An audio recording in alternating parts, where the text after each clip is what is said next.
Now, in this work, as I said, we work with all of the subtle bodies simultaneously, which means that the physical body is also involved in this process, and that's where deep memory process tends to be unique. But the physical body holds a lot of memory that's beyond and below the level of the conscious mind. Some people call that cellular memory. What actually is happening is that the subtle bodies, we have an etheric subtle body, which is about 1 to 2 inches around our physical body, and it's the template for our physical body. It's the energetic body. That body actually does transfer life to life. If you work in healing work, or you have any kind of clairvoyance, or you've been to a healer, you can run your hand around the body, or you can scan the body, and you may see knives, you may see ropes around necks. They're still there from past lives. Where are they coming from? They're there because the subtle body carries them life to life. So the subtle body works its way through the physical body because it is the template for the physical body. So in this work, what we do is we involve the physical body to also wake up the body memory. Now, an example of this is a client that I worked with who was a young boy who was going on the battlefield. It was his first battle. He was maybe 14. He was with the men, and it was the first time so he had done a little training. He was a village boy. He wasn't a warrior or a soldier. But, you know, farmers had to defend their lands quite often in the past, lots of invasions. So he went with the men off to protect their lands, and he was about to go into his first battle. As she first went through the memory, she was saying, oh, I'm there, and I pick up my sword and I kill someone. And that was about it. So what I did is I take her back through the memory, but this time I gave her a wooden dowel to hold to represent the sword. And then I put a pillow there in front of her, and she had her eyes closed, didn't know that the pillow was there. So when I said, well, show me what you're doing with that sword, young boy, the young boy then took the sword, and the young boy's past life self took the sword and hit the pillow. As soon as it made the contact, the physical memory woke up in her body, and it was all of the disgust and the fear and the anxiety, as you can imagine, and we know from present life soldiers that have come back from battle, the first time that they experience killing somebody has a huge impact on the human psyche. So that was very important for that character to reopen that complex, and in doing that through the body. The body can also hold imprints, as I said, from traumatic deaths.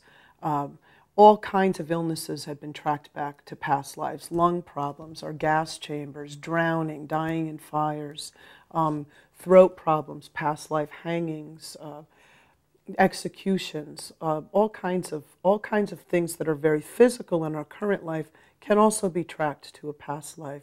So sometimes if you come for a session with a very physical problem, we'll use the physical body initially, and we'll use the problem that you're bringing to the session initially and go right back into the past life trauma. That's possible to do also. Sometimes the things that you're bringing to a session are emotional. Sometimes they're patterns that you've noticed in your life. This is also a good way to recognize how past life content is alive in our lives. It's not just the acute moments and the phobias and fears that we have. Sometimes it's the long-standing patterns that we just continue to repeat and can't seem to get out of, like men always leave me, or I always have to do it alone, or I never have enough money.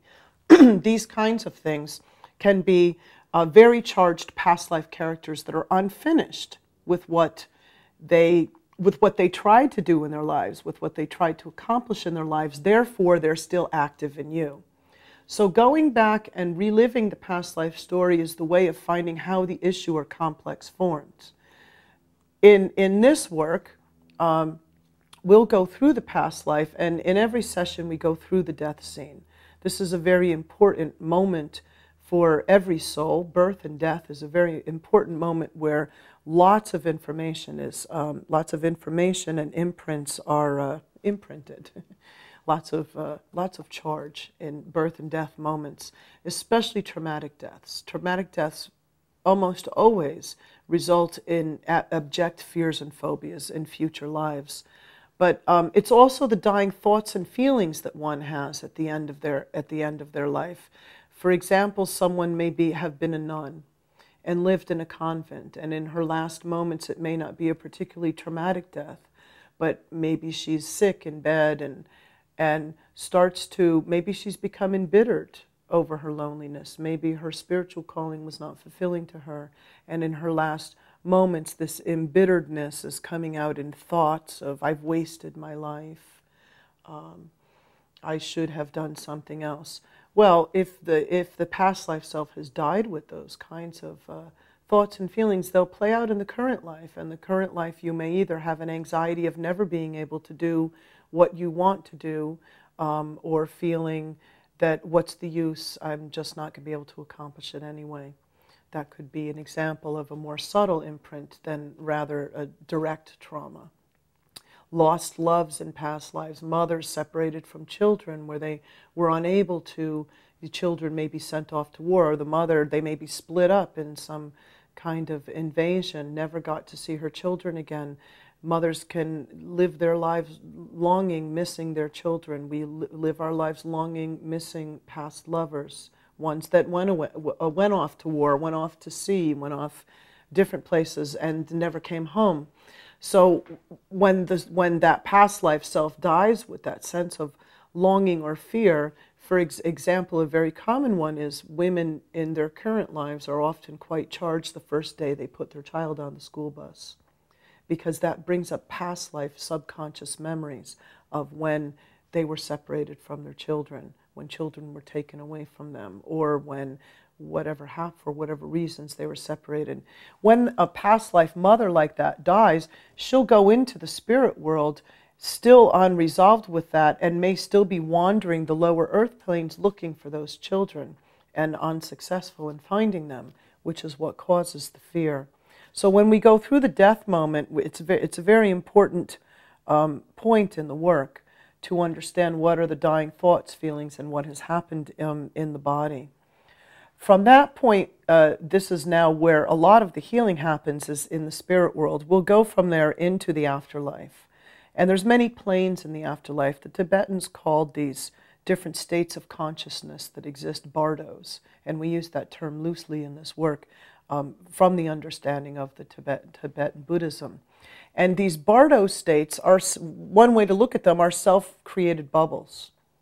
And in the after-death experience of a past life character, it can still be in its bubble of, I failed, I wasn't good enough, I've lost my children, he left me. It can still also be in a very traumatic bubble of, a collapsing building on fire, trapped me, I'm trapped, I can't get out. Those kinds of afterlife bubbles need to be reworked. And this is where the crux of the healing of past life work happens, with the ability to finish the unfinished impulses, the ability to finish the unfinished business. So I'll work with you very actively in the spirit world, in the after-death consciousness, following that consciousness into the afterlife. And quite often what we find is that whatever trauma was imprinted in the past life is being replayed in the spirit world. That part of your consciousness doesn't know it's over, which is why it's still affecting you today. When we can rework that part, we get the mother to find the spirits of the children in the afterlife. The one who failed, we get him to, whatever it was he felt he failed from, we get him to be able to rework that. People who died angry at each other, we get them to be able to meet the spirits of the ones that either wronged them or they felt that they wronged. This helps to alleviate the soul. This is the healing part of catharsis. It's the same on physical imprints. If somebody dies crushed, trapped, this leaves an imprint, not just a physical imprint, but a psychological imprint of, I'm trapped, I can't get out. It can be the root of panic attacks. It can also just be the root of psychological feeling of stuckness. So when we work through that past life, get into the spirit world and rework that, the ability for that past life self to break out physically, to escape from the cave or the tunnel that might have collapsed around it, or the burning building that collapsed around it, receive healing for the spirit body, alleviates that complex in your current life.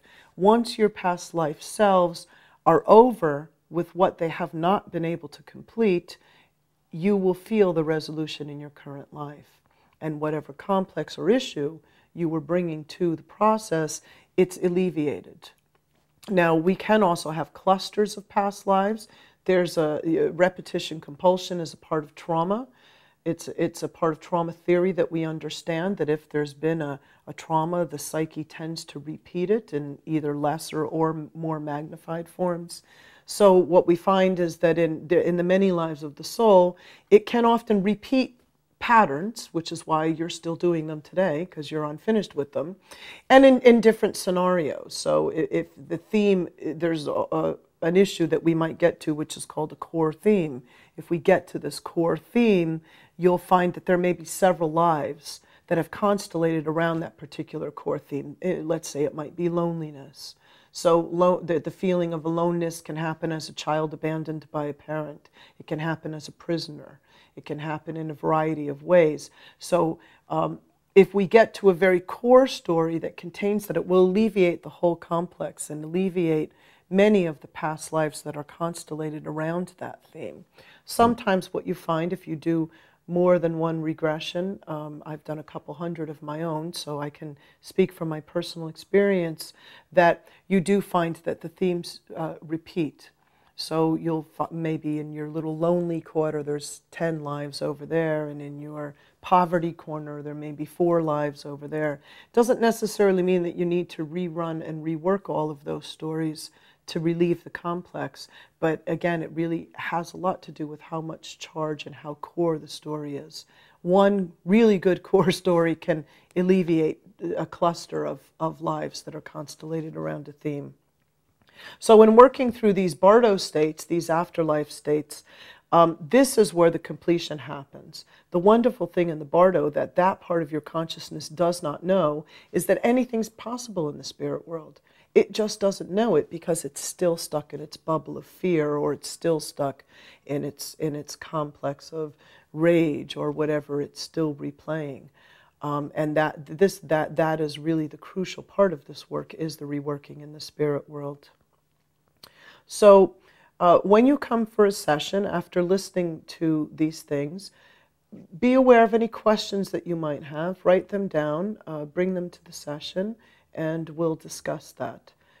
So for further information on sessions, I have some case studies on my website. Other information, you can go to www.healthepast.com.